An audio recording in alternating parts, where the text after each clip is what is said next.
story called The Song of the Horse. I'll read, to introduce this story, Kennedy's introduction in the book. At the fairgrounds one day, I came upon a young girl sitting cross-legged in front of an open stall, wherein stood a horse equally as still as she. I stood several paces behind. The scene was like an altarpiece, so quiet, but yet with a holy intensity that might have caused the universe to be created at any moment.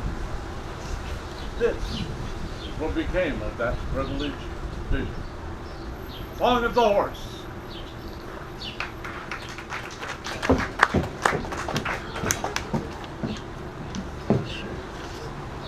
Song of the Horse. Out of the house I go, and down the hill. The sun shines on the green meadows, yellow flowers, blue skies, white clouds. As on the path, as I run to the center of all world of color, the small red barn. And inside there, in the dim light, is a horse who is the center, the focus, the very heart of all horsedom. And he belongs to me. He is waiting for me. He is always waiting for me, standing still and thinking about me, standing upright in his sleep. He dreams about me, and he never dreams of anything else. Or if he does, he doesn't remember it. There is a picture of me inside his head that never goes away, ever, and always I am on his mind. Hardly anything is real to him but me. I think it is a wonder that a horse can be so single-minded. When he looks over the top of his stall to the sky, he sees my face in the clouds. He sees me in rainbows and shadows and hears my voice in the rain and the wind. The light of my eyes is in the stars, sun, the moon. And now he sees me coming to him, and he snorts. That is his name for it. Now he blows through his lips, saying that he is ready to run, and he stomps his feet and runs his chest against the gate. He could hardly wait. We stand face to face, and I touch his nose. We look at each other. Spirit is his name. I say, Spirit, and he snorts my name again. It is the only name he knows. The name of all names to him.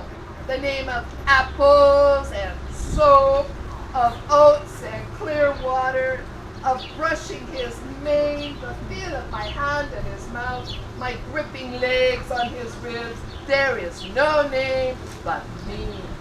I open his gate and I go into his stall. I put an arm over his neck as I reach for the bridle and reins. He shivers and moves. Naturally, he is excited. He spends his life waiting for these moments. I must be careful he doesn't step on my foot. Easy now, I say, patting him. One of us must remain calm. Oh, chest of spirit. Oh, neck, oh, mane, oh, jaw, and belly, and rump, and tail. I loop the rein over his neck. Oh, leg and hoof of spirit. Oh, smell and power of spirit. Open your mouth for the bit, you big dummy. Out we go, and I swing onto his bare back. No horse and no rider have ever balanced so perfectly as spirit in myself. I could ride him blindfolded, standing up, on tiptoe, on one foot, with my arms outstretched. Well, I think I could. We walk, and this is a difficult time for him. We cannot run until we pass the gate, and he can hardly stand it. Oh, he loves me to be on his back, and he barely walks straight with nervousness and excitement. He loves the feel of my hands on his neck, the weight of my body and the touch of my heels.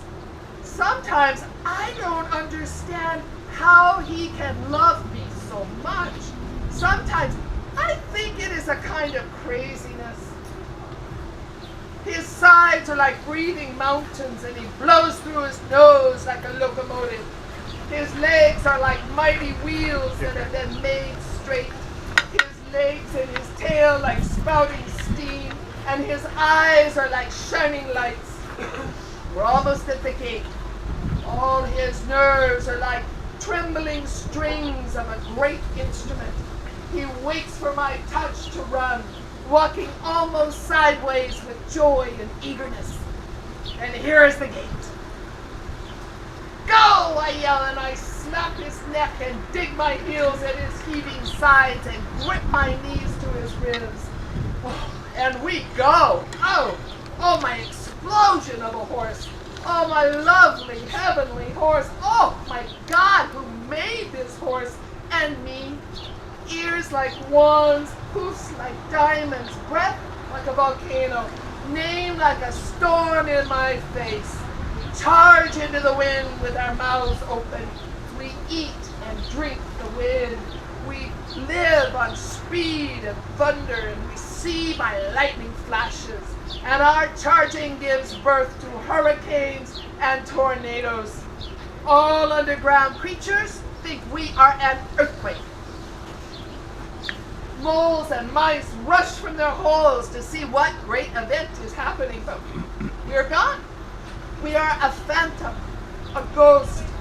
We are wonderful to all things, beautiful to the earth, happy to all things, and the sound of our running is like a shout of wonder and awe.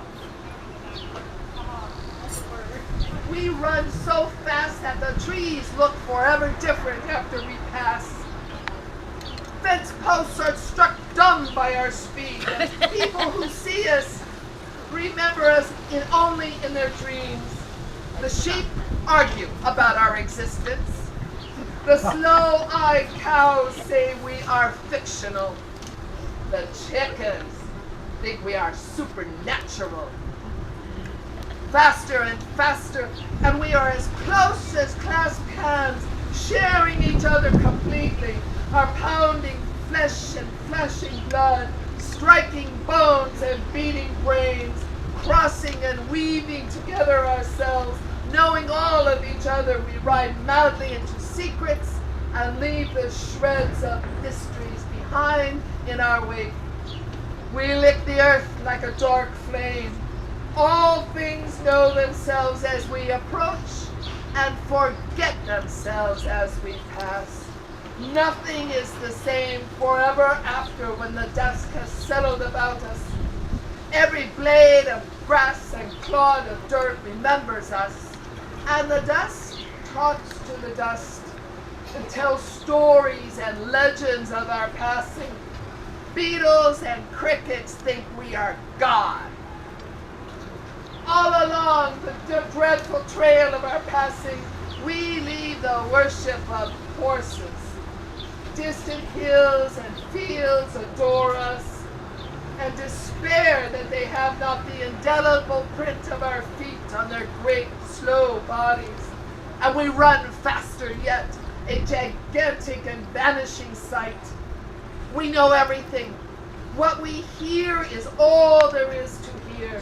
The rushing wind and the voice of the earth tell us all there is to tell. Thigh and bone, muscle, and the rising heat of flesh and blood. We feel all there is to feel. We are the center of all our senses. We see faster than the speed of light.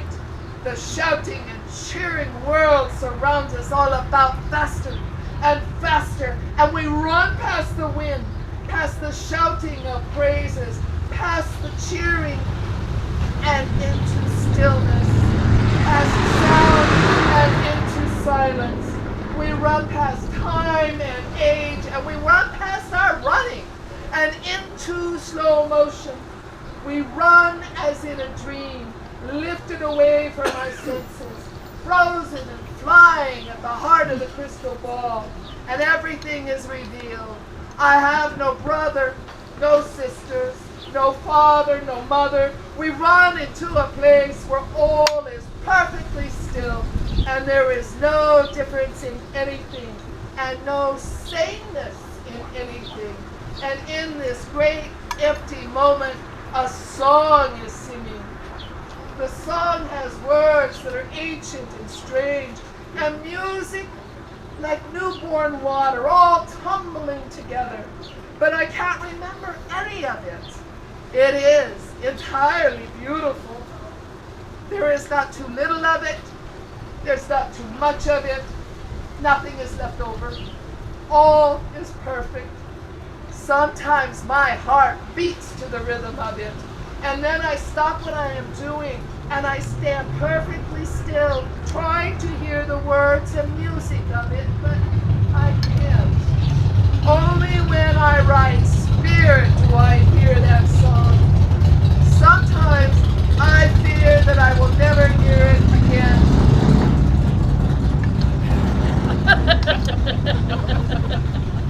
Then comes an explosion, and we are overtaken by the sound of pounding hooves, and we are back in time and slowing down, wet and steaming, walking and panting. We go back to the barn. I dry spirit and comb him and feed him and talk to him. He hates to see me go.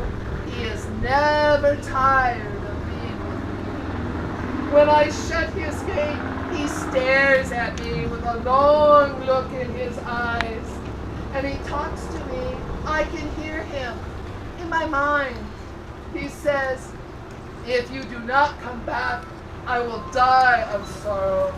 I will not eat or sleep or open my eyes ever again, but I will lie down and breathe slower and slower until I stop breathing, because I cannot live without you." And then I put my cheek against his face and hold his great head and say to him, "Oh, Spirit." It comforts him. I go out of the barn and I walk up the path to the house, and when I turn, he is looking at me. "No one will understand," he says, and he shakes his head from side to side, and I walk away. I'm sad because everything will be boring to him until I return, and he can't tell anyone else how he feels. I stop for a moment on the path, listening, but I hear nothing. Then I go into the house, and Mother says to me, "Are you hungry?" "I don't know." "I guess so." And I sit down and look out the window. "Did you take Spirit for a run?" "Uh-huh." "Did you enjoy yourself?" "It was all right."